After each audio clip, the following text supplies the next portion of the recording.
বর্তমানে মূত্রনালী সংকীর্ণতা জনিত সমস্যা পুরুষদের ভিতরে ব্যাপক, যুব পুরুষদের ভিতরেও ব্যাপক পরিলক্ষিত হচ্ছে।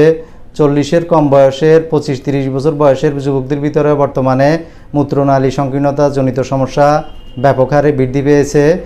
আর 40 ঊর্ধ্বের বয়সের পুরুষদের ভিতরেও এটা আছে। বিশেষ করে যে সমস্ত পুরুষের বয়স 40 ঊর্ধ্ব তাদের পোস্টেট গ্ল্যান্ড এনলার্জ হয়ে যাওয়ার কারণে মূত্রনালী সংকীর্ণতার সমস্যা দেখা দিচ্ছে। আর বিশেষ করে যুবকদের ভিতরে মূত্রনালী সংকীর্ণতাজনিত সমস্যাটি বিভিন্ন রকমের সেক্সুয়ালি ট্রান্সমিটেড ইনফেকশন, যেটাকে সংক্ষেপে STI বলা হয়ে থাকে। STI-এর কারণে অর্থাৎ অবাধে অবৈধ যৌন মিলনের কারণে, বিভিন্ন রকমের যৌনবাহিত ভাইরাসের ইনফেকশনের কারণে, আঘাতজনিত কারণে, তলপেটে আঘাতজনিত কারণে, এবং যে সমস্ত যুবক প্রচুর পরিমাণে হস্তমৈথুন করেন, হস্তমৈথুনের কারণেও মূত্রনালী সংকীর্ণ হয়ে যেতে পারে, মূত্রনালী সংকীর্ণতাজনিত সমস্যা দেখা দিতে পারে।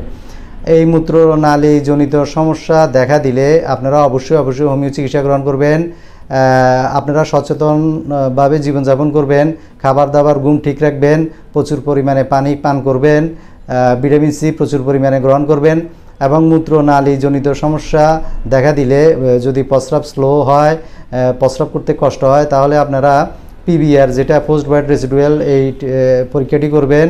তাছাড়া তলপেটের একটি ultrasonography USG of lower abdomen, এই তলপেটের আলট্রাটা করার পরে যদি সেখানে মেনশন করা হয়ে থাকে ইউরেথ্রাল স্ট্রিকচার, তাহলে খুব দ্রুত একজন ক্লাসিক্যাল হোমিওপ্যাথিক ডাক্তারের শরণাপন্ন হবেন। রেজিস্টার্ড ডাক্তারের শরণাপন্ন হয়ে নির্দিষ্ট সময়কাল ওষুধ সেবন করলে মূত্রনালীজনিত সমস্যা, মূত্রথলের ইনফেকশন, যেটাকে UTI বলে, ইউরিনারি ট্র্যাক্ট ইনফেকশন, এবং মূত্রনালী সংকীর্ণতা জনিত সমস্যা দূরীভূত হবে।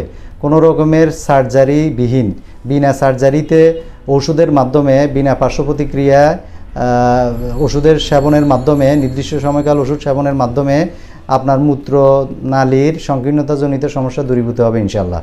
আজকে এই পর্যন্ত, সবাই ভালো থাকবেন। আসসালামু আলাইকুম ওয়া রাহমাতুল্লাহি ওয়া বারাকাতুহু।